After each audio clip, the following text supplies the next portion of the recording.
I thank the representative of the United Arab Emirates for your statement, and I now give the floor to the Russian Federation. Thank you, Mr. President. We wish to thank the Secretary General, Antonio Guterres, for the frank assessment of the catastrophic situation in the Palestine-Israeli conflict zone. We note his absolutely correct decision, given the current circumstances, to draw the attention of the Security Council to this matter under Article 9 of the United Nations Charter. We, together with colleagues from the People's Republic of China and the United Arab Emirates, guided by the same considerations as the Secretary General, requested the Ecuadorian presidency to convene an emergency Security Council meeting in connection with the resumption of military operations both in the Gaza Strip and other occupied Palestinian territories, and in regions bordering with Lebanon and Syria. We believe it is exceedingly important to note that both the Secretariat of the United Nations, led by the UN Secretary General, and the overwhelming majority of UN member states are united in a desire to adopt decisive measures in order to end the deaths and suffering of civilians in the Palestine-Israel conflict zone. Distinguished colleagues, it will be no exaggeration to state that presently we are at a moment of truth. For nearly 2 months, we were told that what is most important, what is most pressing, what is most urgent that the Council needs to do is to call for humanitarian pauses. We were told that this, unlike a ceasefire, is allegedly an achievable and a realistic goal. As for the questions that were posed regarding how this call will be implemented, the response we received was that humanitarian agencies on the ground will deal with it themselves. Well, it is time to take stock. Humanitarian pause did indeed take place. However, this humanitarian pause had nothing to do with the Security Council Resolution 2712. This pause and the release of several dozen hostages and Palestinian prisoners were the result of an agreement between regional mediators and Hamas and Israel, compliance with which naturally was not overseen by anybody. Nor did this humanitarian pause have any political significance. The parties indeed gained a respite, they achieved their tactical objectives, and subsequently Israel, with the proactive support of the United States, transitioned to a new, even more violent phase of its ground operation in Gaza. I wish to quote some passages from yesterday's letter from the Secretary General. Civilians throughout Gaza face grave danger. The healthcare system in Gaza is collapsing. Hospitals have turned into battlegrounds. There is no effective protection for civilians. Nowhere is safe in Gaza.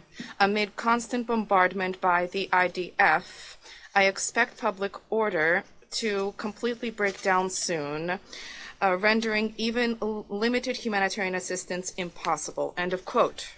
Colleagues, these are the real fruits of the Resolution 2712, all of the protracted discussions at the Security Council, which unfortunately are increasingly reminiscent of empty words merely. Today, Antonio Guterres has once again set out the situation. UN humanitarian organizations under these circumstances simply cannot help the residents of Gaza. We deeply regret the fact that the Security Council, which has a uniquely potent instrument under Article 7 of the UN Charter, in all of this time failed to take any clear, binding resolution with demands, not calls, for the parties to end violence. Under pressure from the United States, which has threatened to block any other product, an absolute imperative for a ceasefire was replaced with a call addressed to no one in particular, which is for pauses which cannot be enforced, which essentially dovetailed with the Israeli approach of continuing military operations in the enclave. This became a major step backwards as compared to the General Assembly resolution overwhelmed by the majority of states on 27 October. Today, the Council has a good opportunity to end this abnormal situation, to do what the international community expects of it. To that end, there's a need to adopt the draft resolution drawn up by the UAE. I trust that all of our colleagues will summon the strength and courage to do this. Mr. President, 2 months of conflict in Gaza have wrought a horrific civilian suffering in the Strip. In this time, more than 10,000 Palestinian children have died.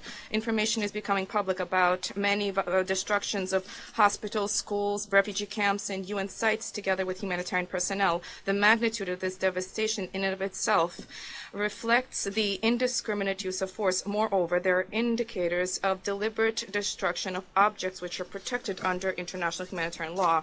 War crimes are mounting. In recent days, there has been shocking information disseminated about Israeli plans to flood underground facilities in the Gaza Strip with seawater.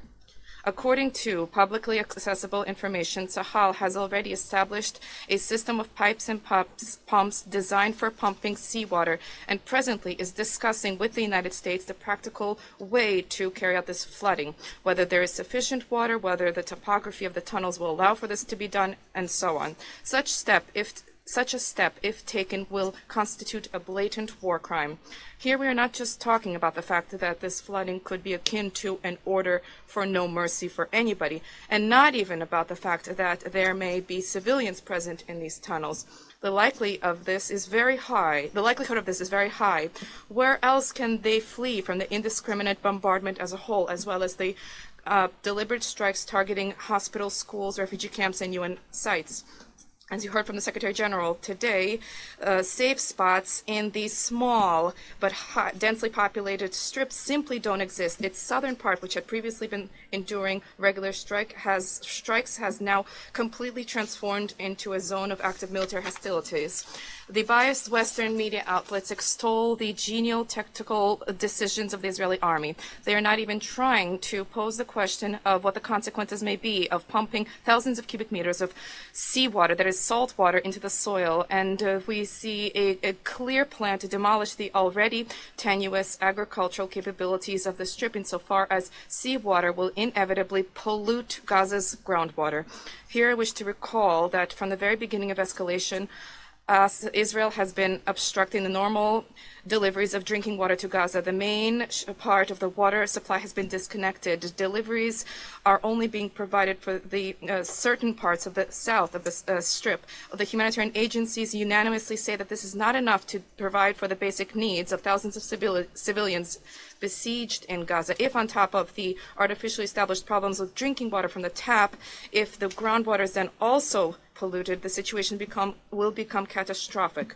Let us recall that pursuant to the norms of IHL, Article 23 and 59 of the Fourth Geneva Convention dating 1949, the occupying power bears a specific responsibility to ensure that the civilian population has access to basic necessities. I wish to emphasize in particular that the consequences of the pollution of groundwater, the sole source of fresh water for the Gaza population, will persist not for years, but for a century. On top of incessant, indiscriminate bombardment and the targeted strikes targeting civilian objects, which are geared towards fomenting horror and panic among civilians, there is a systematic strategy taking shape for the violent displacement of Palestinians. Its cannibalistic logic is very simple: to make life in Gaza unendurable, and even possibly to leave the population with a single choice: to leave their homes or to be killed. This is inhumane strategy which is abundant with war crimes. There are egregious violations of almost all provisions of Article 51 and 54 of the First Additional Protocol to the Geneva Conventions. These conventions, among other things, prohibit attacks against civilian populations and objects, acts or threats of violence, the main purpose of which is to spread terror against the civilian population, and prohibits resorting to indiscriminate attacks. We see the egregious war crimes being perpetrated, with weapons being used that are provided by Western countries, first and foremost the US and the UK, or with their full political support. I wish to stress that references by Israel and its allies to actions by Hamas on 7 October, which we of course condemn, do not justify, and in principle cannot justify, the large-scale systematic crimes and crimes against humanity which are being perpetrated in the Gaza Strip. Failure to respect humanitarian law by one party to the conflict in no way exempts the other parties to the conflict from complying with the obligations incumbent upon them. Furthermore, Article 51 of the first additional protocol to the Geneva Conventions explicitly prohibits attacks against the civilian population or civilians by way of reprisals. Colleagues, at the same time, one can hardly trust that there will be due assessment of what is taking place by Western countries or such corrupt bodies under their control as the International Criminal Court. The ICC will never disobey its patrons or allies insofar as it is designed to advance their political agendas. For neither the US nor the United Kingdom nor other Western countries bore any responsibility whatsoever for their war crimes in Afghanistan, Iraq, and Libya. We all remember how the British prosecutor of the ICC, Karim Khan, disgracefully deprioritized, essentially simply stopped the investigation into the crimes of Western military personnel in these countries. We have no doubt that vis-a-vis Israel and its sponsors, it will do the same.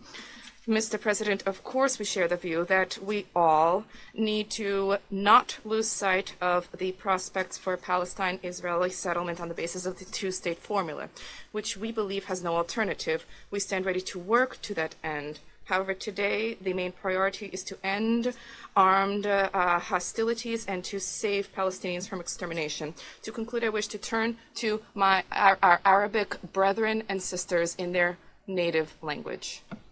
أصدقاؤنا العرب الأعزاء.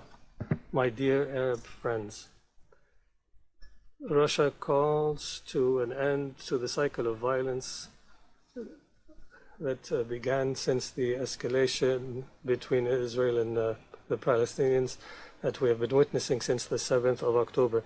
We add our voice to the calls to end for a ceasefire, a permanent ceasefire, and return to addressing the root causes of this conflict and averting a humanitarian catastrophe from the Gaza Strip.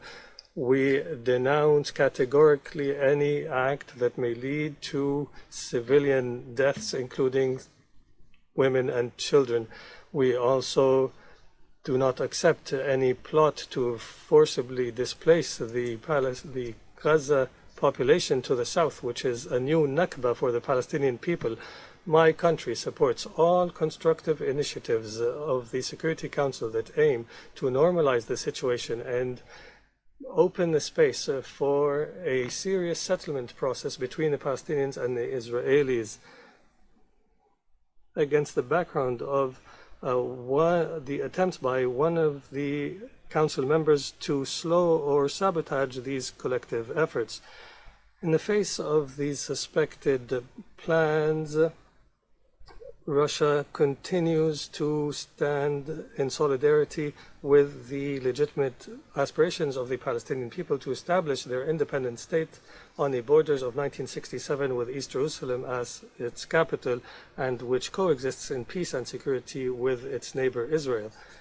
Russia is preparing to multiply its efforts in order to achieve this desired objective based on the known agreed terms of reference, including the relevant Security Council resolutions and the Arab Peace Initiative of 2003.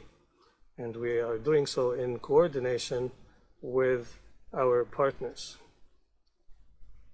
In this context, Russia supports the draft resolution tabled by the United Arab Emirates, and we call on all our colleagues in the Council to vote in favor of the resolution today. Thank you, Mr. President.